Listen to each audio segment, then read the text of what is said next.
All right, friends. Welcome back to another episode of Multifamily Deal Talk. I'm your host, Kevin Parrish, and have a special guest in today, a good buddy, to talk about a deal, kind of an exciting deal. We're going through it. Let me read his bio, and then I'll introduce him, and we will dive in. He's a senior VP in Dallas-Fort Worth Debt and Structured Finance Division at Colliers. He specializes in structuring and negotiating real estate financing for corporate clients and real estate investors, and has had extensive background in business development, loan origination, and equity placement. He's been involved in 450 multifamily transactions throughout his career. Prior to joining Colliers, he was a VP at CBRE, and he and his team have originated, structured, and closed over $12 billion in real estate loans for a broad range of commercial assets, including single and multi-tenant retail, multifamily, industrial, mixed use, office, hospitality, and healthcare.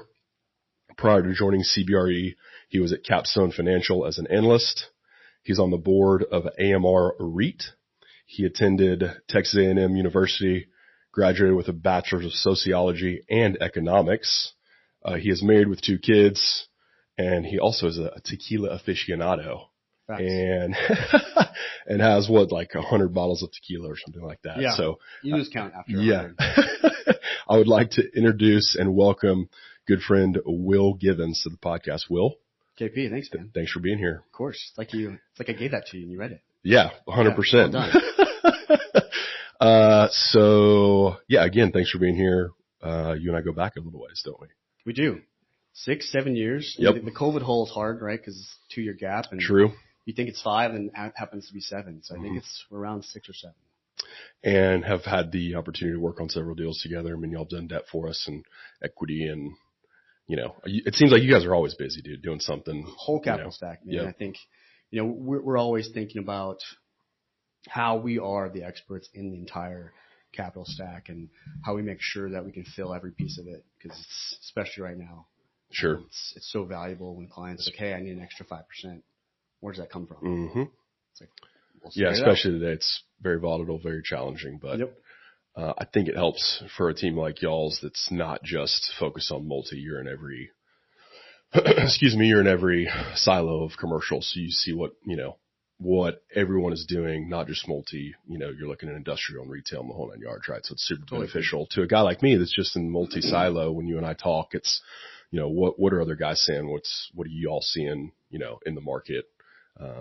So super helpful. Yeah, it's a big benefit that I think people don't realize. And I think we were the exclusive lenders for LoopNet for 13 years, which doesn't sound like much, but when you're getting phone calls every 30 minutes about a piece of land in California, a Chuck E. Cheese in Florida, sure, a multifamily in Ohio, you have to get really good at understanding every type of deal, every structure, what fits, what doesn't fit. Mm-hmm. You have to get really good at it and how quickly you can analyze something, because all we have is time. And so understanding, hey, this deal is worth it to the client.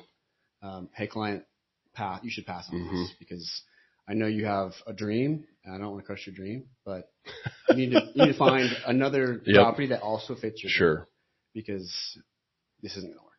Well, I think that's one thing about you guys is y'all are, pretty client focused, right? Rather than being deal focused. Like, we're all deal focused. That's why we're here, deal talk. But, just making sure, obviously you guys as mortgage brokers that, as a client, you want to make sure everybody in the party has y'all's best interest at hand. And having worked with you guys several times. And of course we work with a couple other mortgage brokers too, but y'all definitely have our interest at hand. And so, okay, well, so you mentioned something very interesting, that nobody has had, of course, as a guest on our show, that y'all were the exclusive lender for LoopNet for 13 years. So tell us about that. Man. But also I want to know, you mentioned Chuck E. Cheese, right? So what's the kind of maybe strangest or weirdest deal that came through that specific, that specific funnel? So I can't say that without saying Sean, my older brother who I work with, which is awesome. It can go both ways. Happens to go really well for us. We come from a deep place of respect and trust. Sure. Which I think is why it works so well. Sean started Capstone in 2008. I think he's been working on getting that LoopNet contract since 2003. Built system and a technology in place that can track every lead. Because a project like that, the reason why it kept failing is because no one could track the leads. You get 60 leads a day. Oh my goodness, yeah. 30 over the internet via email, and 30 over the phone.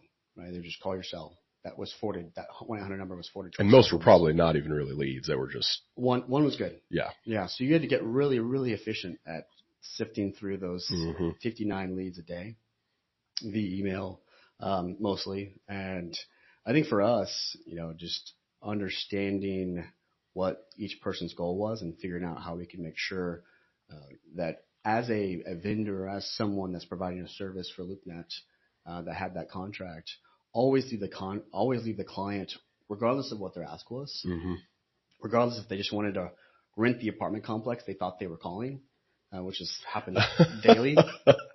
Pardon me. Making sure they left that call feeling respected and feeling like, even though it wasn't the right answer that they wanted, right, because they were trying to lease a unit, but still made them feel like they were heard. And so that was hard. I think we as a team equate that. A good analogy, I'm a bit of a closet nerd, is kind of Lord of the Rings, right? So each analyst got a week with that 1-800 number was forwarded to their cell phone, because you couldn't handle much more of that. I mean, it was all weekend long too, never ended, right? So it was 6 a.m. It's kind of when the call started, till midnight, 1 a.m. And you had to always answer. It's like a doctor being on call or something like that. You had to always answer. And so by Friday, Saturday, towards the end of their shift, you could tell the analyst was like, hair was disheveled, like was barely functioning. What's going on? Yeah, because trial by fire though for an analyst. Yeah, I mean, he was right? awake till 1 a.m. every night, just answering questions, trying to make sure people felt like they were heard. And sometimes it was us calling just to test them. Doing some funny voices, making sure they're always answering the call. But yeah, it did. I can't think of a single thing that was a better training tool than that. That sounds like it, man. Because you would, as a new analyst, right? They wouldn't. Well, it's inflow rather than going out and making cold calls. It's like it's just coming at them. They start to learn the lingo, and wow. Right. Okay. Yep. And figuring out too, it trained. I'm sure you've gotten really good at this over your career. Is the amount of deals you look at and finding the one that you want, the one that's going to be good for your investors and for you guys. Sure. It makes sense just in general. We're doing the same thing. Correct. We're doing the same thing for clients. It's like, what client do we feel like has the best shot to succeed? Deal size, how much money they have per the deal they want to buy, right? And so, pardon me, making sure that client could get to that answer quickly. I think that speaks to just the power of being on a team. You and I were kind of talking about this 100%. Before we started. You guys have a pretty robust team. One guy on his own probably couldn't handle that LoopNet plus doing business, right? So, which is, part of the deal that you've brought to talk to us about, right? Which we'll jump into in a minute, but just, being on a team expands the capacity of what you potentially can do, right? So. Absolutely. And I think we've looked at a lot of structures, right? As a team, how to structure that. And the best way that works for us is a family. We treat everyone like a family. Sean and I just happen to be family. But our analysts, other producers, we go to each other's kids' birthday parties. We are at as many personal things as we can be because we all work together and we feel like that's how we want our team to be structured. So we hope any analyst that ever leaves us, that they have another opportunity. We have a few that have gone to REITs. We have a few that have gone to life companies to work there, that they always remember that, like, hey, these guys really, really believed in me, treating me as if they were a part of their family. Sure. So just leaving them better than you found them. Right. Yeah. We want one of our mottos here at our firm is whether it's a property or an investor or, an employee, a team member, just leaving it better than you found it. Right. Yep. So, okay. Well, back to my second question. Tell us about the wildest deal that ever came through. Wildest deal. LoopNet. Through LoopNet. Okay. I think the most common, which was also the one that we as a team laughed about the most, was we would get these clients that would call us and they'd say, hey, I found this Chuck E. Cheese. I used to go there as a kid. I want to buy it. Great. How much you want to put down? Normally it's 30%. Like, well, I was thinking 100% financing. Yeah. Okay. let's walk through that. Yep. Let's play that out. So you want us as a lending Did they source- realize they were buying the real estate, not the business, or they were trying to buy the business? No, they did. Okay. So they got kind of far in that, right? And realizing that. Pardon me. But it was more so, man, they said big dreams. And that was great. Yeah. You love seeing that. I respect that. Yeah, you respect that because we feel like we had the same. But the joke would be, okay, you want 100% financing.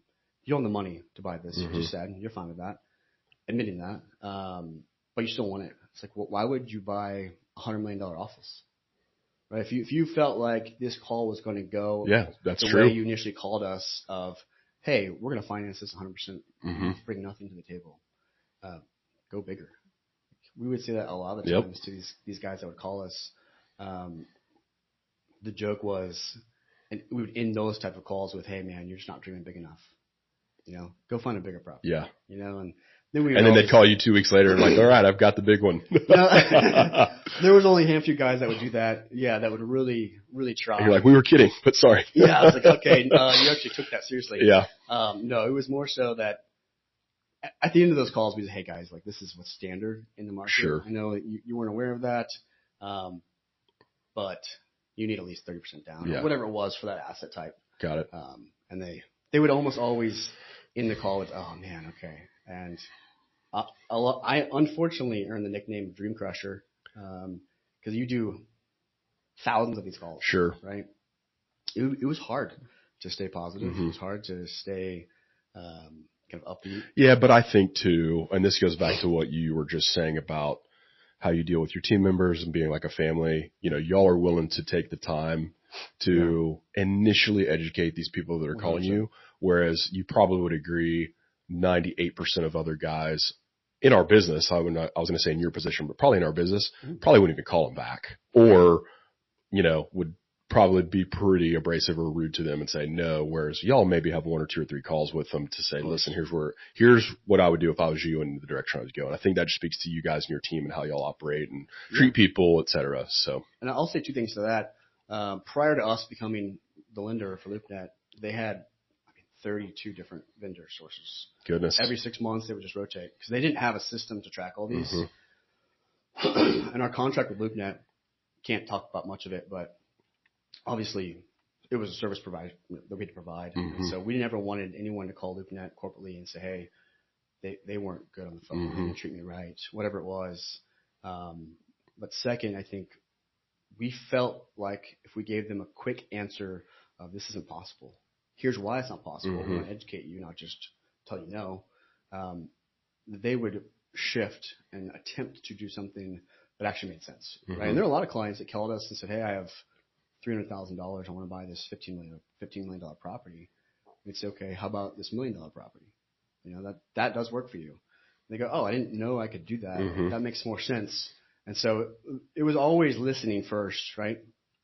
And going, here's what they've said. How do I bring this back to what they currently have, their current situation, to allow them to complete their goal? Solve the problem. And that's fantastic. Yeah. Very cool. So it was good. Super cool. Well, of course, we're here to talk multifamily, right? So let's dive in. First general question I ask the guests that I'm going to ask you is why multifamily? Why do I like it, or why does the market like it? Why multifamily? I think I see multifamily, one, and comes back to our team and how we view every deal is these are people's homes, right? They're not just individual units that produce income from an investor point of view or from a REIT point of view. So it's a little more emotional. There's a lot more tied to it than just a cash flow. That's why I like it. I think it impacts lives individually, not on a corporate level. So that's really fun. You get to see, as I'm sure you do more than I do, just how much you can impact their lives, right? Through nicer units, through services you provide as a landlord, and how you treat them as a person. That's my first reason why I like multifamily. But I also enjoy it because we do a lot of triple net, a lot of single tenant, and there's one rent, right? One line item. It's pretty challenging to increase that. It's pretty tough to negotiate. Sure. With a corporation, hey, we need an extra 5%. Most of the time they say no. have 300 units and you have 300 tenants that you can negotiate that with, you have more flexibility. Mm-hmm. You have more potential for revenue during the good and the bad times. So I enjoy that part a lot. You can hedge your risk a lot more. Sure. Got it. That's my reason. So again, general question, Yep. just to get you as a pro, your take on multi, to speak to it just a little. Yep. With single tenant, those leases can be 5 years, right? Oh, yeah, and there's absolutely. one tenant, like you said, negotiation. 5, 10, 15 but in years. multi, most are between 6 and 12 months, mostly 12 months. But Sure. so you can, that lease rate can fluctuate up or down within 12 months, right? So there's flexibility. So Correct. yeah, I mean, that's just a very good point on multifamily. So cool. Well, are you ready to talk about a deal? Let's talk about You've it. bought a good one for us. We appreciate it. Again, multifamily deal talk. So as you and I discussed, I've created a framework called the SAFE method on how to source, analyze, finance, and exit apartment community investments safely and profitably. So let's just talk about your deal. Let's run it through that framework, starting with how you guys sourced it and Sure. jump in. So this was an institutional client out of the great state of Utah, and we sourced it over a long period of time. I think it was from start to finish, probably a 2-year period. When we flew down to meet with them, we probably had 3 days there with them as a client, and then Just them. Just them. Got it. Just them. Multiple meetings while we were there, just for them to get to know us and vice versa. As you know, I would say multifamily more so than any other asset type that we work with. Multifamily owners and operators want to know you as a person. They want to meet you face to face. It is very relational. It is very relational. Where I'd say true. That has come up on every show. Yeah, so that's multifamily true. is very, very relational. That's 100% true. Yep. And coming from someone that deals with every asset type, I would say multifamily owners and operators want to understand who you are as a person. Triple net operators and owners, they care about numbers. It's Usually transactional. numbers only. Sure. Not always, but it's very transactional. So met with them, flew down, great meeting, good food, good people, enjoyed all our conversations, some easy, some hard, and then flew back, came back with a multitude of items to accomplish for them. They're asked the requirements, what they wanted to look at. They owned a lot of units, so they wanted us to do a full dive on their entire portfolio. Oh, wow. Okay, so let me stop you. So as far as the source, you said it took about 2 years. Was that 2 years from the time you first contacted them to get in person with them, or was that just the timeline of? Yeah, so it started with calls, right? As most, obviously, our interactions do. Introductions were warm initially through other brokers that we knew. Good. Which helped a lot. But then even so, it required, especially the size of transaction, required face-to-face. And so that's good. I would say 6 months after the first call, we flew down. Okay. Okay, so you said that so they wanted you to look at their entire portfolio, just from from your eyes, we'll say. Sure. So at that time, what was the size? Let's call it, number of units and value of their portfolio. Oof. Just ballpark's fine. Yeah. Probably north of 5,000 units that they wanted us to look at. They had more. Okay. Some of them were tied up in institutional debt, HUD debt, right? That 35 years on it. Sure. No interest in looking at that. So I would say the available properties that they were open to discussing, kind of moving or restructuring, was about 5,000 units. And then from there, So do you remember how many specific properties that was in those 5,000 units? 20 plus. Okay. Yep. And then of those 5,000 units, 20 plus properties, do you remember the value, ballpark value? I don't. It would have been a couple $100 million. More. Okay. 700. Okay. Yep. Awesome. Yep. And then from there, that happened throughout that first meeting. Second meeting, whittled it down to, this property doesn't work, here's why. This property doesn't work, here's why. Okay. Going through every Okay, so let me stop you again. Yeah. So walking through this framework, source, analyze, right? So we're moving kind of to y'all's analysis. So you had your initial meeting. Everybody was, cordial. They gave you something to work on, said, come back to us, tell you your thoughts. Yep. So y'all had 20 plus properties to work on. Now walk us through that analysis of, we're looking at the 20 plus properties. You just were saying, hey, this works, here's why. This doesn't work, here's why. Tell us you know, and you don't have to dive in every one, but just in general, how you whittled it down to ultimately the you know, the handful of deals y'all ended up working on. Right. I would say our number one rule always when we sit with clients is we talk second. We always listen first. Sure. And so, you know, if you would have read our notes while we're in that meeting, you know, it would have been bullet points on things they continue to say more than once. Flexibility, wrote that down. Okay. Right. Long term, wrote that down. Don't want to pay any prepay. Right. So looking to those bullet points, going, okay, here's the framework that they're coming from that are important to them as a REIT, and understanding how we maneuver through that. And so a lot of these deals that didn't work per se, the prepay they currently had on them when they brought them to us was just pretty large. Right? It would have destroyed their cash flow. Got it. So they wanted flexibility.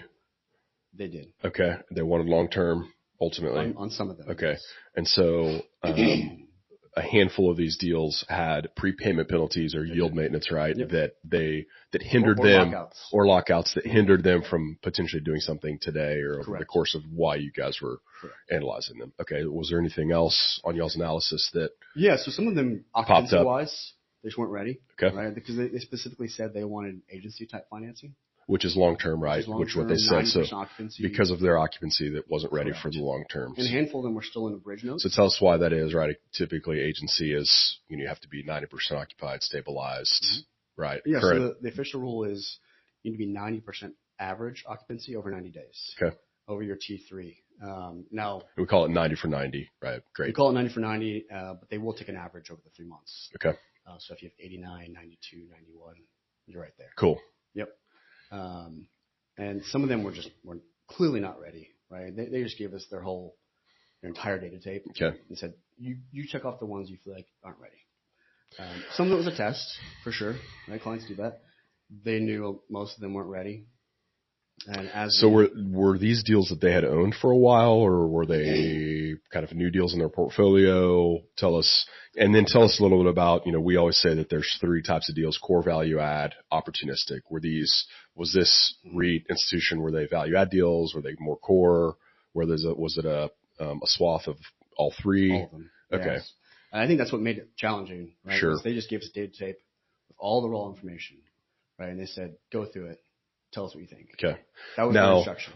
Were these, what was the vintage of, you know, the average? Was it 80s deals, 90s? Plus. Okay. So 90s plus. Being an institution, sure, that makes sense that they're a little nicer. Yep. So, okay. So were they actively also trying to acquire any deals through this as well? Was that included? Okay.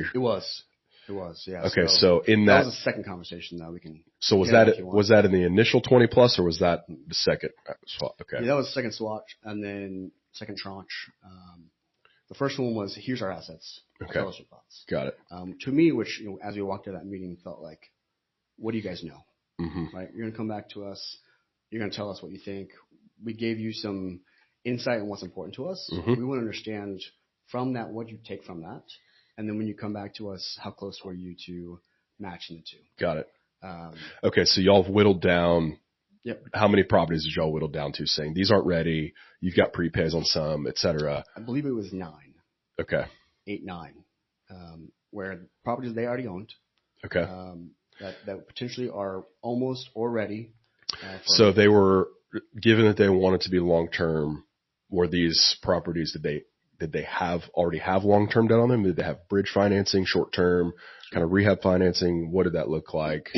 And, you know, given that they wanted to place a little longer-term financing on them. Sure. So it was both.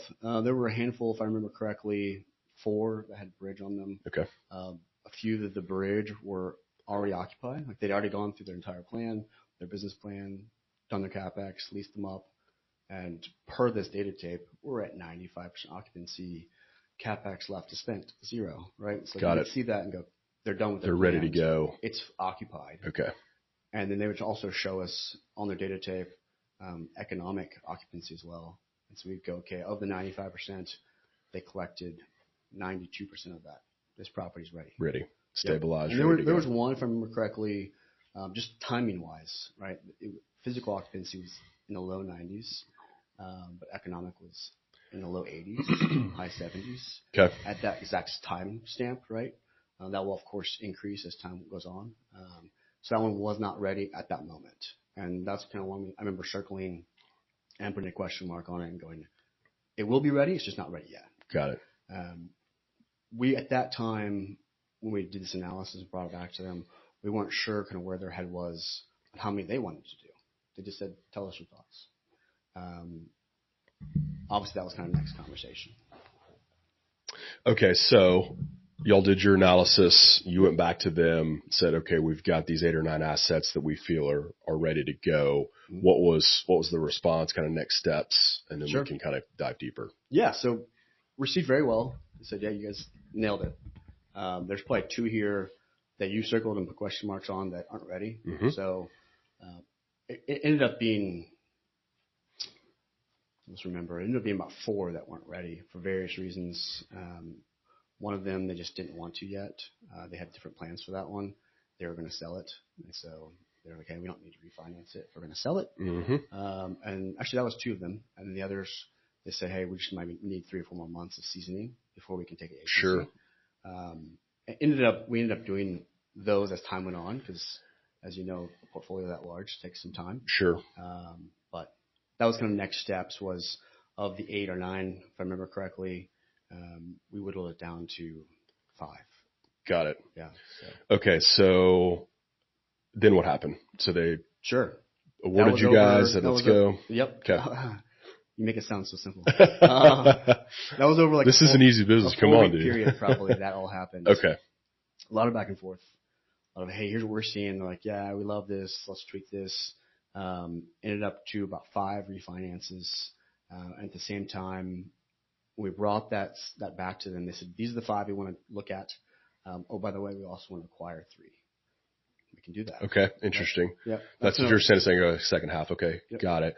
Did they already have those 3 in escrow? Were they, did they have active offers? Kind of tell us about that. Sure. So from my memory, most of them, the 3, had LOIs submitted, not signed. They were trying to lock them up. Okay. And our conversation to them was, hey, we can do this as one big pool, or if you want to wait, we can wait on the acquisitions. One big pool being all 8 assets together. 8 assets together, okay. And not necessarily under one loan, but under one execution. Okay. Right, which is relevant for legal fees, things like that. Okay, understood.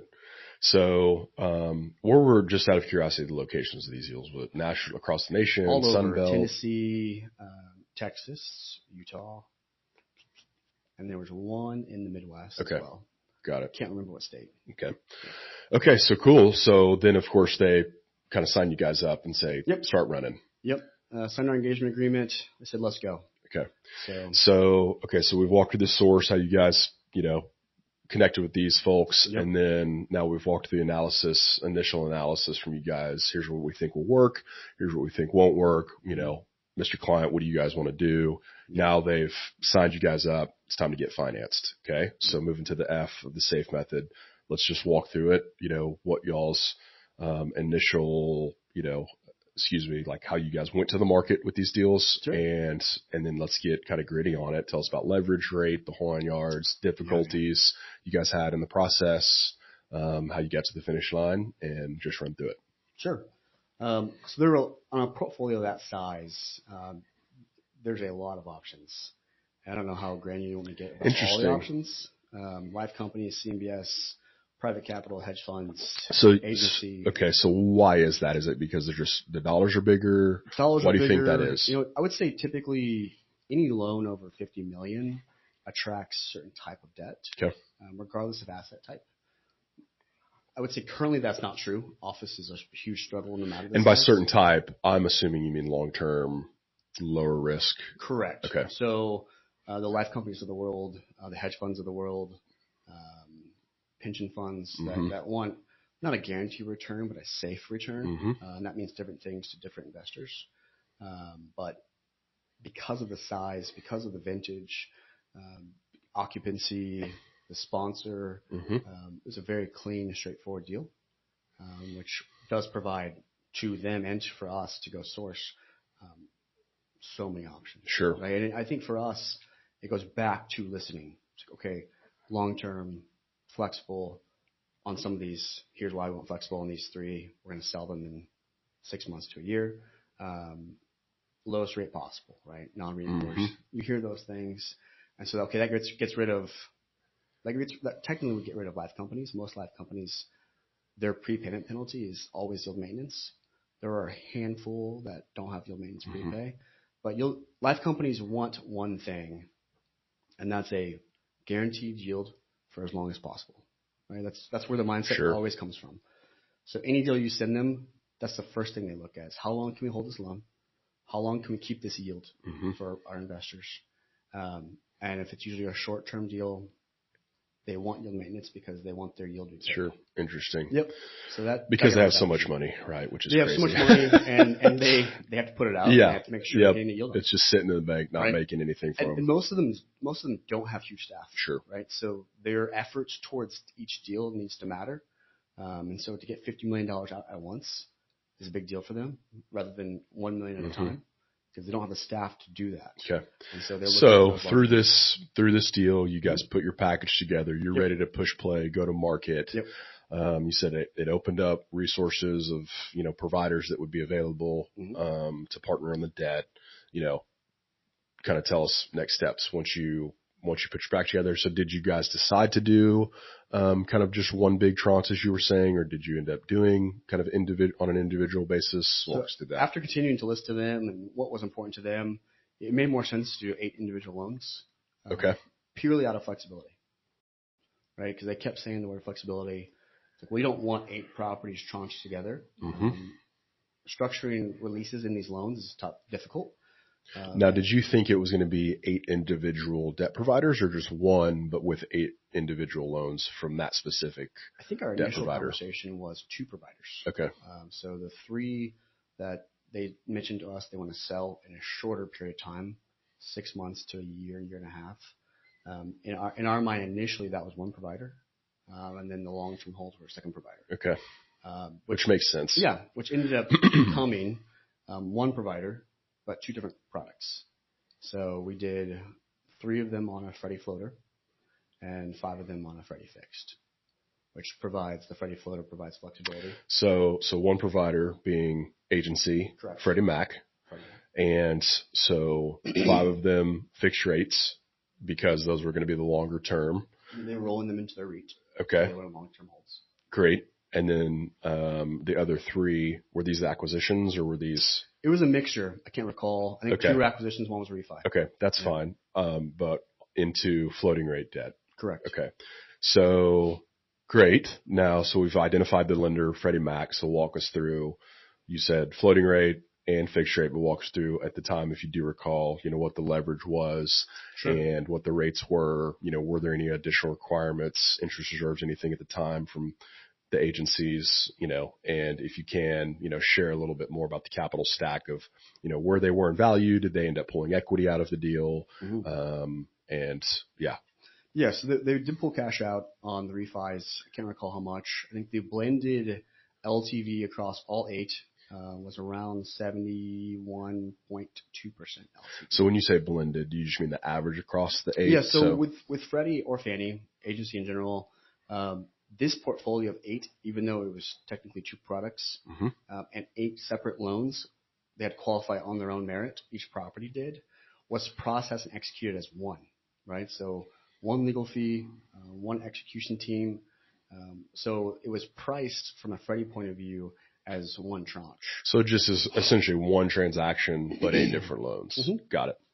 And so when you have that multiple type of loan structure, they will price it accordingly. And usually, the larger and the cleaner those deals are, the better your pricing is.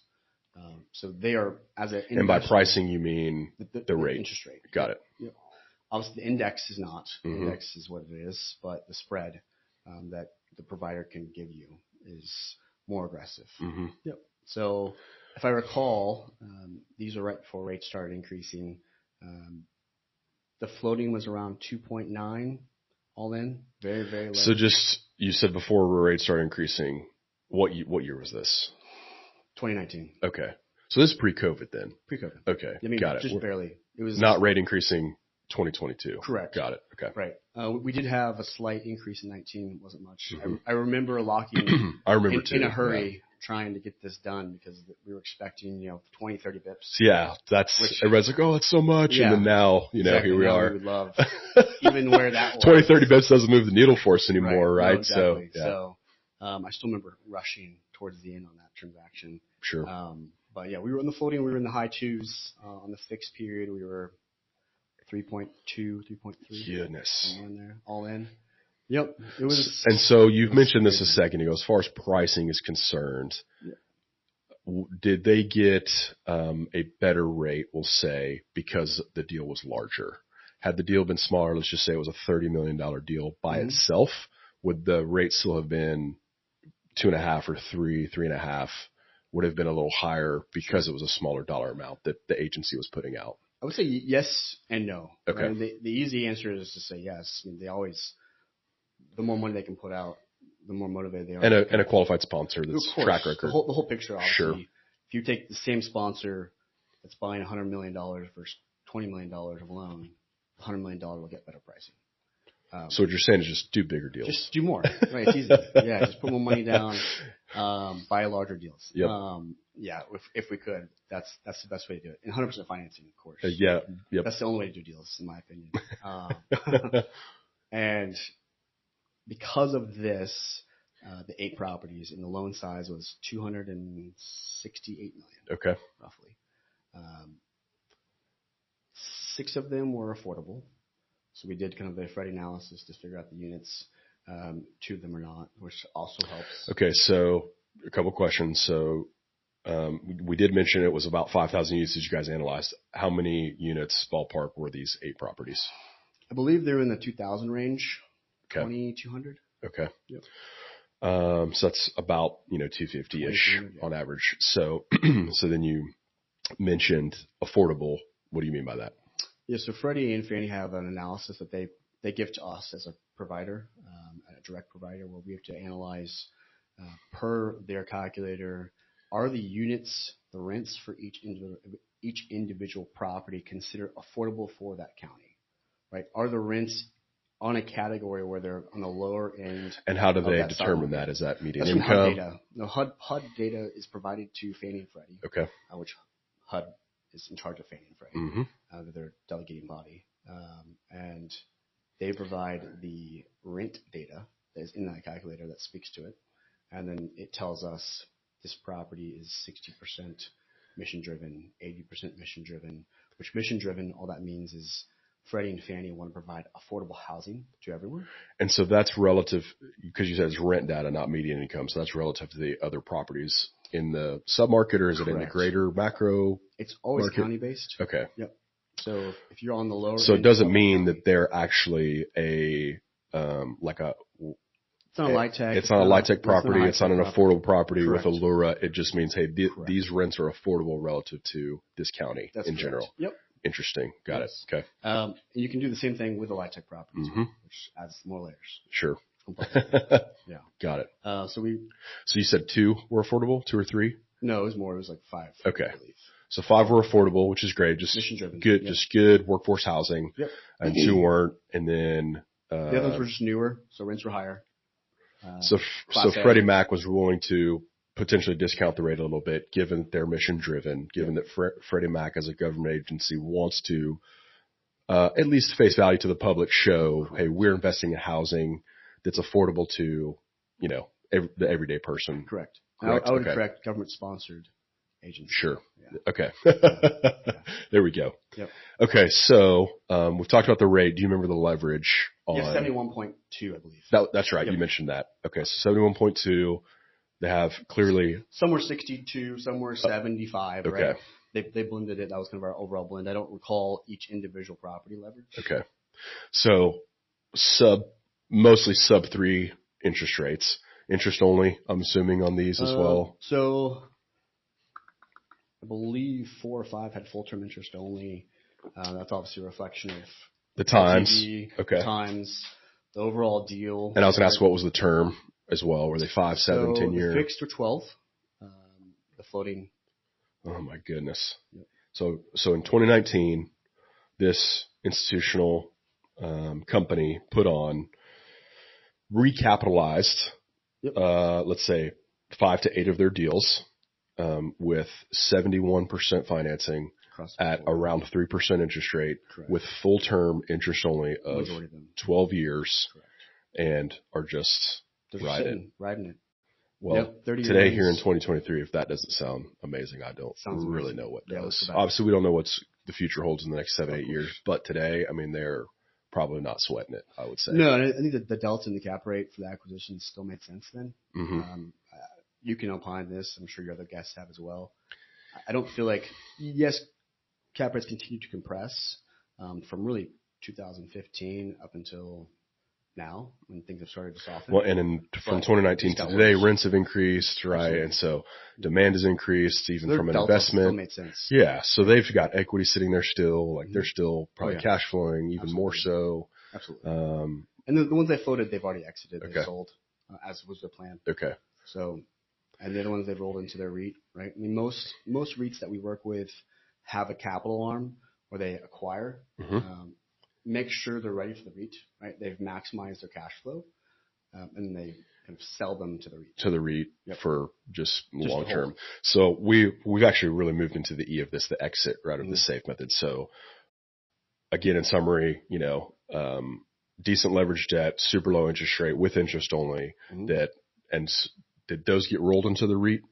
The fixed long-term fixed did. Yes. So their exit strategy for these specific investments were to put into their REIT into cash flow. Correct. And then for their investors. And then you've said, so on their other deals, that you put the floating rate on, they have already disposed those and probably redeployed the capital, et cetera, right? Correct. Yeah, I think most of the capital they received from that they're currently holding. Got it. There's making sure. Sure. Of course. Yeah. I mean, real estate's on sale. It's probably going to continue to be on sale. Okay. Correct. So tell us just the timeline, right? You said it took about 2 years just to get in. What was the timeline of, once they gave you those 5,000 units initially to analyze, what was the timeline from that date till you closed on this recap for probably 6 months, 8 months from first real conversation about actual assets, not just getting to know you kind of conversations. But when they were actually ready to move forward, because some of the conversations we have with institutional guys, whether or not they actually are, seem like a test. What do you guys know? How are you going to come back with this? Do we feel comfortable working with you? And a lot of that comes up early on. Went through all that, clearly did well there, or we wouldn't have gotten the rest. Of course. And I would say from the moment we analyzed the properties that actually were ready to move forward till we closed, 6 to 8 months. Interesting. Yep. So you spent about 3 years working on this deal. Roughly. And have you been able to look at anything else for them since then? Have they wanted to look at newer deals? Want you guys to recap anything else? We've had really good conversations with them. It sounds like they are like most institutional investors, not buying right now. Now, the data that we look at consistently is over the last Q1 of this year, it's all private investors that are specifically buying and selling multifamily. There are, 1 or 2 institutional guys selling a month. Sure. And it's usually to other institutional guys. That's pretty under the radar for various reasons. So right now, majority of the business in the marketplace is private capital. I'd say, look, we're trying to buy. Yeah. We're negotiating a contract on the deal. So, I'd agree with that statement. I think, on the sell side, values are down, right? We're still cash flowing deals, but if I had to sell something today, it wouldn't be fun, right? So I'm sure from an institutional perspective, they're looking at their balance sheet saying, hey, our balance sheet's way down, right? We're still making money. We need to just be cautious at this moment. I would say most of them have sold. Okay. Their assets, they feel like they weren't going to make it through. Sold them in 2020. Okay. So in summary, you guys met this institutional group. You were able to do a proposal for them, right? That was the source. Your analysis was, hey, not all your assets are ready. Let's just focus on these handful, that you currently own. Let's recap those. Oh, also, by the way, we have 3 we're going to acquire. We'd like you to do the debt as well. Yep. So you guys packaged them, took them to market. The best option ended up being Freddie Mac After 42 lenders. Okay. After 42 lenders, Freddie Mac ended up being great, which usually is the case, right? Especially so through that analysis, it was actually one execution, ended up being 8 loans, and it was about 70% average leverage, around 3% average interest rate, with full term interest only, full term being the life of the loan, which is 10 to 12 years. And as you know, they threw some of those into their REIT just to cash flow. Correct. And then a handful they ended up dispoing, 2019, 2020, pre-COVID. And now, because here we are in this volatile interest rate market, they're really on the sideline, which is actually what a lot of these larger groups are doing. They have a lot of capital to deploy. They're on the sideline ready to go, whereas more groups like ours, private capital, we're actively trying to purchase, put money out, run deals, and go from there. Would you say that's kind of the summary here? Summary. Yeah, you were listening. Well, I would say, look, as far as the deal talk goes, we've, most of our guests have brought one individual deal. I'd say on the low end, one was $8 million. On the high end, one was $70 million. But it's not just one, right? You guys did 8 deals, one transaction, super complex, and obviously really, really large, $200+ million value. But I think this has been really good, and I appreciate this deal talk. It's really cool because this is the power of deal talk. It's like, hey, here's a deal we worked on, right? Yep. And again, it can be small, it can be large, because it's, it takes us just as much effort to do a small one as it does a big one.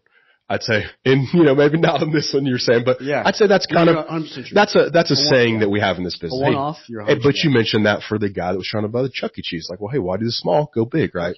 So I think that's at least a theme in our business, is it takes just as much, it's the same, the transaction's the same, just the nuts and bolts are different. I think if it was one $200 million deal and one $30 million deal, sure, you're 100%. Same. But because you had eight properties, you're right. And that makes sense. So I'd say, look, this has been as far as deal talks go, this is awesome. I mean, this one's great. And this is the purpose of our podcast, is just to talk deals, right? And so to hear, to have the listeners be able to hear how, maybe a more private firm like ours does stuff, but how an institution, is running traps on a refinance, and what they're thinking today is, it's super valuable. So we appreciate just this deal talk. It's great. Yeah. So, again, I don't want to say we don't do small deals. I think our smallest deal we've ever done was $100,000. It's fantastic. It's for a client that just didn't want to do anything. Sure. And they just didn't have the money to finalize that loan. Yep. And so we said we'd do it. I've done a few $300,000 deals for the right client, but we will go very large. It's awesome. Yeah. Fantastic. Yeah, it's been fun. Well, that's deal talk, dude. Let me ask you a couple more questions, and then we're going to do something fun, as I like to say. Yeah, come on. So, all right. So first question, what is one thing that you would change about the multifamily business or industry if you could? Ooh, pick one. You know what? I don't think I could ever solve this, but I feel like the property management side of things is broken. I just don't think the incentives are right. And I think so many people struggle with that. And the current answer and the best answer is to bring it in-house to solve for those problems that are kind of a part of that third-party management world. I don't know how to solve that. Sure. I don't know if anyone knows how to solve that, or they probably would have already. That's one thing that I see often in our analysis from a debt side that we struggle with. It's just who the right manager is for your property. How do we make sure that they make sure your property is successful? Sure. There's no guarantees. And there's just the line of communication isn't always there. And that's one thing that constantly comes up. Other than taxes and insurance. Yep. That's the market. Yeah. Well, we could have a whole nother podcast just about that. And management. So I would say, the one thing you would change is figuring out property management, making it more efficient. Yeah, make it more efficient. Again, one person couldn't solve that. Sure. It would need a marketplace to solve that. And it's mostly, in my opinion, the incentives. They're not paid enough. I think what it comes down to is they're just not paid enough. Sure. But the deal level itself can't afford to pay them more. Sure. Right. So you have this constant pull and tug, and it's interesting. Sure. Yeah. Well, I'm going to leave it at that because, again, we could have a whole nother talk about that. Okay, so next question. What advice would you give anyone in the business, would you give anyone that is in the business or wanting to get into the business? To be successful at it. Sure. What's your piece of advice? This is something we tell our analysts often, which is what I would tell someone if I just met them, is you need to always be who you are, right? Not trying to be somebody else. And the reason why I feel like I'm successful or Sean's successful or Rob's successful on our team is we approach clients with who we are and what we're good at, which allows us to attract a specific client. Mm-hmm. I'm not going to be able to work with everyone. Not everyone's going to like me for whatever reason, even though I'm super likable. That's just a fact. Verdict still out on that one. But yes. I'm kidding. We'll figure it out. But I feel like that's just a true thing, right? Sure. We have a lot of analysts that are moving into production that are always saying, well, I want to go after that client. It's like, well, go for it. But it doesn't mean you're going to get that client. Yeah. Right? And so that's the first thing I would say. And the second thing I would say is over-communicate is probably the best way to stand out. Mm-hmm. If you can over-communicate, automation is a great way to do that. Text is a great way to do that. Over-communication is perceived as an expert level skill when it should just be a standard across the market. That's not true at all. And so we do our very best, far from perfect, a lot of room for improvement. But we feel like we do it at a very high level is just communicate to our clients, let them know the good, the bad, what's going on, how we're going to fix it. Those two things I would say. Got it. So advice being be yourself. Yeah. And I'll say communicate, but over communicate. Correct. Got it. Yeah. I mean, just coming to a client and saying, here's what's going on. I feel like there's a level in which the client never wonders what's happening. Mm-hmm. They don't have Makes to sense. ask you. Mm-hmm. They just know. Makes sense. We're moving towards some automation right now as a team that we think will take us to another level that will allow clients to receive text messages. They will all, of course, have to opt into this if they want to receive them. That ties to our CRM that our team built from scratch that Sean headed up, and it will text them daily, weekly, whatever they want with our notes in our system and let them know what's happening. Appraisal was ordered 10 minutes ago. Survey was ordered 15 minutes ago. We just received this note from over communication. Over communicate, right? And so that way a client can be sitting in their office trying to find new deals, or literally on site touring a property while they're transacting other deals, see it and go, great. I don't need to call them. I don't need to talk to them. And if there are issues, which most deals have something that comes up you have to solve through, presenting that early and quick. Yep. Right. I mean, that is definitely something we try and always do. Here's an issue. Sure. Here's how we think we can solve it. Let's talk about it. Right. And so that's kind of also part of that. So again, advice being, be yourself, over communicate. Correct. It's great. Yeah. All right. Last question. Seems simple, but it does seem simple. Well, yeah.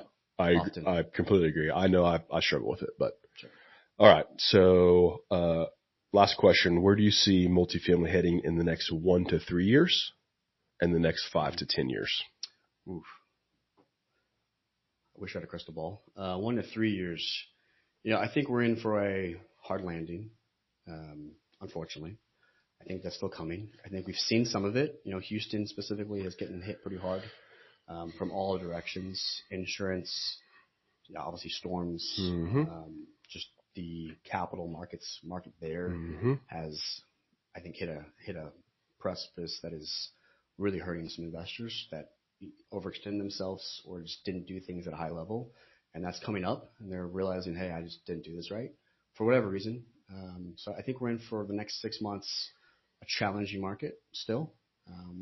It's been challenging from our perspective on the debt side since September of last year, right? So when that last 75 bip raise from the Fed, deal flow slowed down a ton.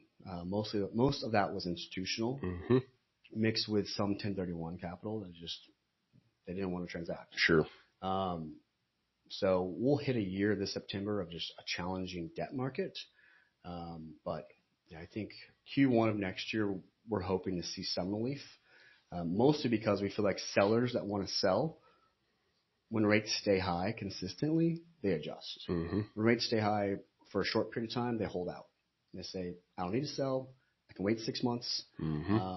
But if rates stay high for a year, 2 years, and they need, and that's what's been going on, right, the last years. And we're almost there. And I think we're almost there where it's like maybe time to start moving on some asset sales. That's the first, 1 to 3 years.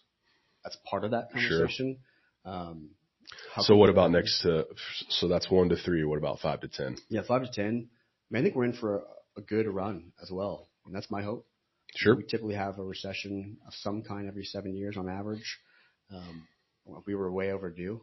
We had a good run the last 12 years. Like, I mean, it's like, yeah, I lost count. 15. So we're in for another one? Well, we were I agree. a while ago. Saying, yeah. Yeah. So we played this cycle out as long as I think we could. We did. Especially with some artificial assistance from the government that should never have happened, in my opinion. But all that being said, once we get through this storm, the Fed will see that. Unfortunately, it has to be a pretty serious storm for the Fed to go, okay, cool, things have happened the way we want them to happen. Now let's lower rates. And we haven't hit that yet, at least in my opinion. So we're kind of waiting for that to happen. In the meantime, while that hasn't happened yet, I mean, there are still daily and weekly we see deals that still make sense across all asset types. I would say we do too. Yeah. Yep. At least in multi. So. Multi as well. We're doing a handful right now that I would say all individual deals that we're doing make a lot of sense to Sure. buy. You look at it and you go, yep, that I see why they want that. I see why they're raising capital to do that right now. So that's the positive is even during the storm or pre-storm, wherever we are, there's still deals that are worth chasing, as you know. So in summary, 1 to 3 years, potential hard landing. It's going to be tough, but next 5 to 10, could be a good run. I think we're in for another good run. I'd say that your sentiment is in alignment with other guests. Sure. Short term, it's tough. Be cautious, similar to the REIT that you discussed. But, long term, I think everyone's long multi, right? Absolutely. Us specifically, I think we're underbuilding. Supplies down. We need, 4.5 million units by 2030, 2035 to catch up. So it's, we feel like multifamily is the place to be for the next, 5 to 10 years at least. Totally agree. I think we have Q1. I don't have this in front of me. I'm trying to go from memory. We have a ton of units coming online. It's like 40,000 plus units coming online. But behind that, very little. Right? 'Cause one, it's very challenging to get a construction loan right now. I was going to say, for at least the next 2 to 3 years, right? It's it's very challenging for anything new construction. Yeah, it will limit supply in the short term. That in itself will, as you just said, limit supply. So those are my 3 questions, dude. You ready to do something fun? Some fun stuff. Cool. Yeah. So I call this my segment, I call it buy or sell. Okay. So 10 just rapid fire, scenarios, words, whatever, just to liven this up a little. And I just say buy or sell. Correct. Buy being you like it, sell being you don't like it. Cool. So in no order. Are these all the same questions you ask every guest? They're not. We change them every time. Maybe 1 or 2 is the same, but yeah. So, nice. All right. First one up, buy or sell Dunkin' Donuts. I want to ask you how long is the lease? Well, and where it's just located. in general, maybe not real estate related, just sell. Dunkin' Donuts. Selling Dunkin' Donuts. Got it. All right. I need more information. Keep going. Next. Okay. How about Dunkin' Donuts as a food? How about that? Sell. There we go. That's what I was after, probably. Yeah. All right. Preferred equity. Buy or sell? Buy. Buy preferred equity. All the time? Today? Just in general? All the time. Okay. It has to work, but all the time. It needs to be soft, by the way. Soft. Okay. That's for another podcast, but okay, buying it. Luxury watches. Oh, I always buy. Like watches? I do like watches. Buy. I do too. Yeah. Agency debt. Buy. Current buy. Buy. Got it. Okay. Fishing. Sell. Selling fishing. Selling fishing. I have been asking all guests this one. I think it's relevant. Work from home. Buy. For me, absolutely buy. Okay. Hard buy. Okay. Yep. What about just general work from home? Do you think it's here to stay? You think it's... Oh, okay. Good question. Yeah, I think it's here to stay. Okay. And I think with the generation that's coming up, right, that is becoming more of the workforce, they've gotten so used to it. Okay. And now they just expect it, right? And I think some companies you can't do that well. But as we continue to move towards digital, the cameras get better, the systems get better to track everything. I think it's here to stay. So general work from home, buy. Personal work from home, buy. For sure. Cool. Yep. All right. Next one, backpacking in the woods and nature, etc. Buy. Okay. For sure. Like outdoors. We need that. I think guys like us, that are always grinding. You need an escape. and I don't think woods, wherever it can be, you just need to be out in it. Be outside. You need that Yep. as a human being, I think. Okay. Next, puffy vests. Hard sell. Hard sell. Yeah. Okay. Any kind of vest? I'm just thinking of Bryce, our analyst. He has like four vests on his Okay. chair. I'll remember that to ask him. He's a buy. He loves. Okay. Next one. No, I have a few. Okay. Sell. Jose Cuervo. Sell. Always. Always sell. Always sell. There's never a buy. Is that because it's like bottom of barrel, or being the aficionado you no, are? It's just how long do you want to talk about that? Okay. I think selling Jose Cuervo. I got it. There's better out there. How about that? There's way better out there. Okay. And it's like imitation tequila. Okay. Last one. Sure. The Texas Longhorns. Oh, hard sell. Yeah. Excited though about this year. Very, very excited. Yeah. It's been a while. I think it's 2024, so it's one more year. Next year. Yeah. Okay. Yeah. I think I was just. So we need to excited go. I fully intend on trying to I'm go. in. Yeah. I'm like, let's buy like 30 tickets. Just take everybody. We need to buy them now. We grew up going to the game. I mean, it's, every year. I would not come home on Thanksgiving. Yeah. Just to go to the game. I hope that it actually is scheduled on Thanksgiving. They've been playing LSU the last few years. Which have been great games. Baggies have, I know. 9-7 overtime game. 74. Yeah.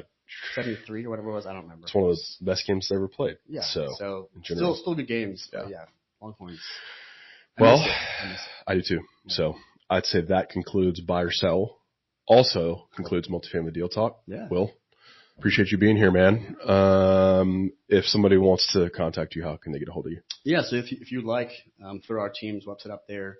Everything's digital nowadays. Sure. So we have QR codes. We have a website you can go to, see our pretty faces, see the deals we've done, get a hold of us. That's probably the best way. Got it. Yeah. Just through Colliers.com. Through Colliers, you'll see all of our bios. You'll see Perfect. what we've done, what we can do. That's probably best. Okay. Yep. Awesome. Well, again, this has been Multifamily Deal Talk, man. Sincerely appreciate you being here. You've got another 400 plus multifamily deals we can talk about in the future. So hope to have you back. So Same. Cool. We appreciate it. Thanks. Yep.